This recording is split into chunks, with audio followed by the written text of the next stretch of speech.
Ese ku myaka ufite 25 cyangwa se irengaho warabayeho uzi ko na mama ukubyara ukiriho gusa wumva inkuru mu miryango ati mwarasaga, yari umubyeyi wuje neza n'urukundo, mbese waramaze kwiyakira nk'abandi. Ariko nyuma yaho cyangwa se nyuma y'ako gahinda hakaza umuntu ati ndi mama wawe, ninjye wakubyaye, nyemerera ume amahirwe yo kwitwa umubyeyi wawe ukundi. Wabyemera? Ese wakumva ko uwo muntu ari kuvugisha ukuri?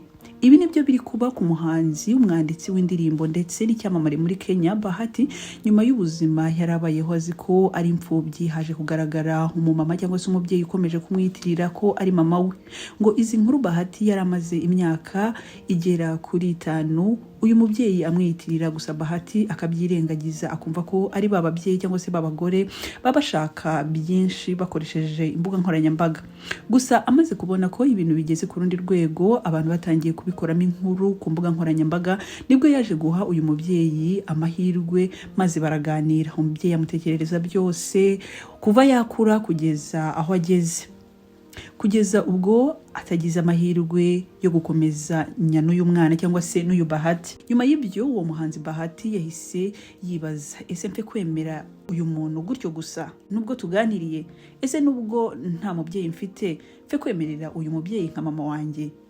Nyuma yo kugirana ikiganiro n'uyu mubyeyi yahise amutwara kumugurira ibiryo ndetse n'ibindi bikoresho byo mu rugo. Ati n'ubundi umubyeyi ahora ari umubyeyi nubwo ntaramenya ukuri kwabyo, ngomba kumwitaho. A mother is always a mother. Ayo niyo magambo yanditse ku mbuga nkoranyambaga amaze kwita kuri uyu mubyeyi nyuma y'ikiganiro bagiranye, amubwira imva n'ivano yo kuba avuga ko ari mama we.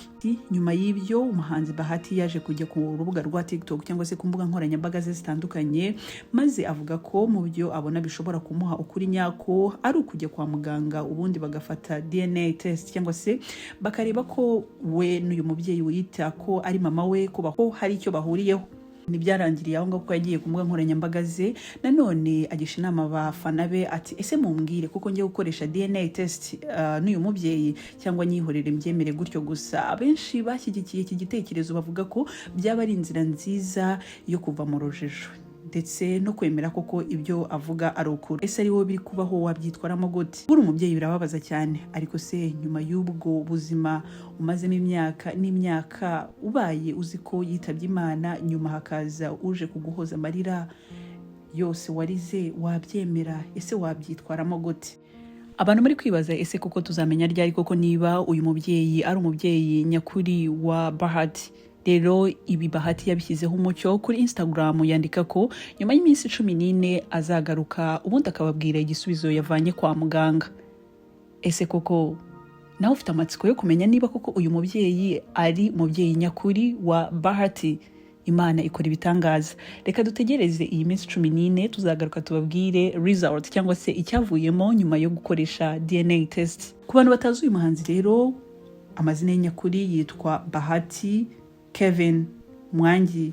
Yavutse tariki 22 z'ukwa 11 mu 1993, avukira muri Kenya n'ubundi.